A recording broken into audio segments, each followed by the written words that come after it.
So the Asus router is gone. And that was my main DHCP server. Hold on, wait a minute. That's running at 100, that's running at fast Ethernet speeds now? It was running at 10 meg on port 2 for a while. I don't know why, probably a bad cable. Okay, back to the point. The Asus router is gone. But what do I have replacing it? Well, in an earlier video, I said that the Lenovo desktop was gone from under my desk. That's because it's right here, running pfSense as a router/firewall. There are two NICs in here, and this one right here on the built-in NIC goes to technically it goes to the ONT, the fiber ONT, but if you want to be correct about it, it goes to that switch up there, which that goes to the fiber ONT.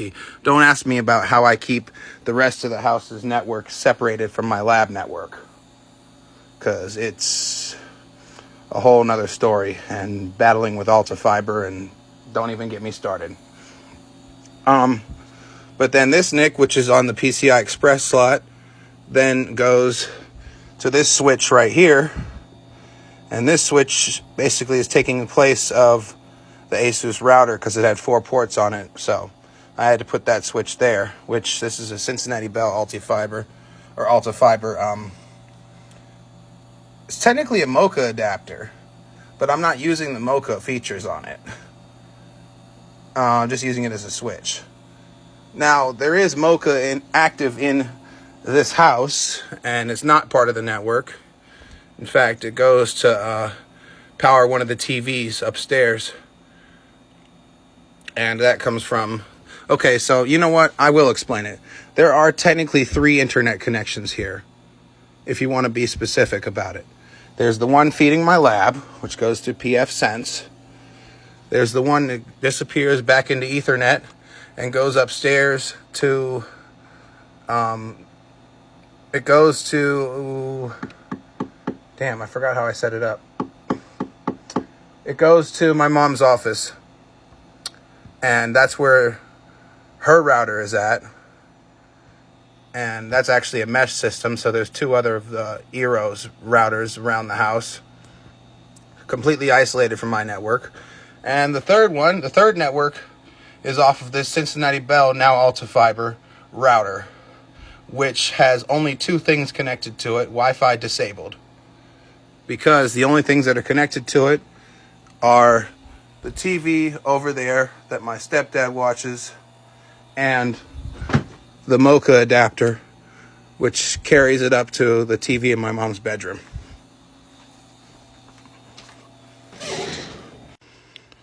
This is the TV in question.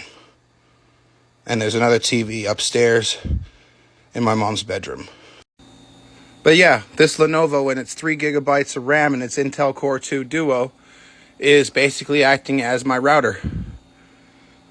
For all of you IT guys out there, myself included, no pun, the network is 10.0.0.0/22. So if you can figure out my IP scheme, you're pretty smart. That means, I'll give you a second to figure it out.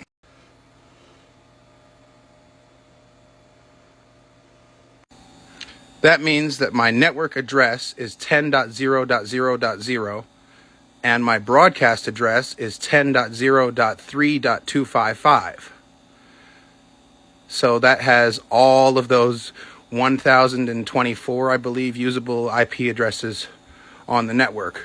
Now, the DHCP scope is from 10.0.2.1 to 10.0.3.255. So basically, only half of those addresses I have allowed to be dispensed out by DHCP. Everything from 10.0.0.1, which happens to be pfSense itself, and 10.0.1.255 is reserved for static assignments, like all of the computers, like the printer, like the IP phones, Everything that I have joined the domain has a static address. Even this Bluetooth adapter for the Pocket PCs and Palm Pilots has a static address. It's 10.0.0.44, but, it doesn't really matter.